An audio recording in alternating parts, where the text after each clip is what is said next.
হলুদ দিয়ে মেখে নিচ্ছি আগে, তারপর হালকা ভেজে নিব। তবে একটা জিনিস, যে মাছটা আমরা রান্না করার আগে যেটা ভেজে নিই সেটা অবশ্যই একটু হালকা ভাজা হতে হবে। যদি বেশি কড়া ভাজা হয় সেই মাছটা রান্না করলে একটু শক্ত ভাব চলে আসে, তাই হালকা ভাজা করে নিতে হয়। তো আমি মাছ ভাজা করার জন্য মাছগুলো একে একে সব প্যানে দিয়ে দিচ্ছি। তো এক পিঠ হয়ে গেলে আমি তারপর উল্টে দিয়ে অন্য পিঠ দিয়ে দিব। তো আমি এই মাছটা কেনার পর যখন লোকটা কাটছিল একটু ভুল হয়ে গেছে, তো আর ভিডিও করে রাখা দরকার ছিল, এখন আমি আফসোস করছি।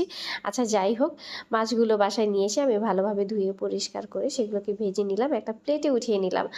আর মাছ তুলে নেয়ার পর প্যানে যে তেল ছিল সেটাতেই আমি আমার রান্না বসিয়ে দিয়েছি।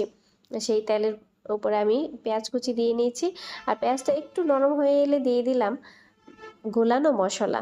তা আমি রান্না করার জন্য যে মশলাগুলো গুলিয়ে নিয়েছি তার মাঝে ছিল হলুদ গুঁড়ো, মরিচ গুঁড়ো, ধনিয়া গুঁড়ো আর জিরার গুঁড়ো, আর লবণ স্বাদ মতো।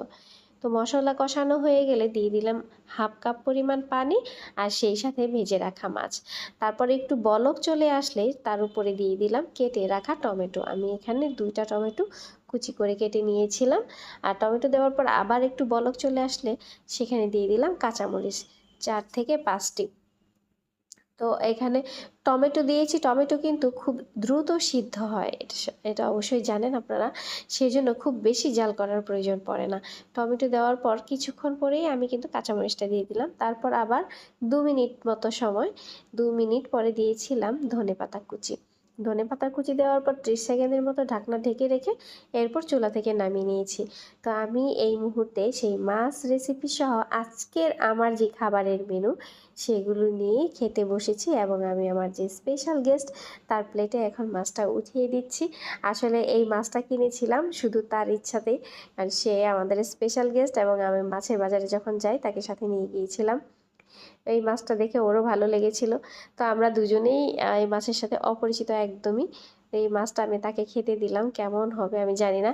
আর এই ধরনের মাছ আমি এর আগে কখনো রান্না করিনি, তাই আমি নিজেও বলতে পারছি না রান্নাটা আসলে কিভাবে করতে হয়। আমি চেষ্টা করেছি মাত্র। আচ্ছা, এতক্ষণ ধরে যে আমি বকবক করলাম ভিডিও সম্পর্কে আর আমার রান্না সম্পর্কে, যেই মাছ সম্পর্কে, সেই মাছের নামই কিন্তু আমি এখনো বলিনি। আপনি যদি চিনে থাকেন তাহলে অবশ্যই কমেন্টে জানাবেন এটা কী মাছ যেটা আমি রান্না করেছি। আমার আজকের রান্নার যে মেনুগুলো আপনাদের সাথে শেয়ার করছি, এটা গরুর ভুঁড়ি, আর এটা হচ্ছে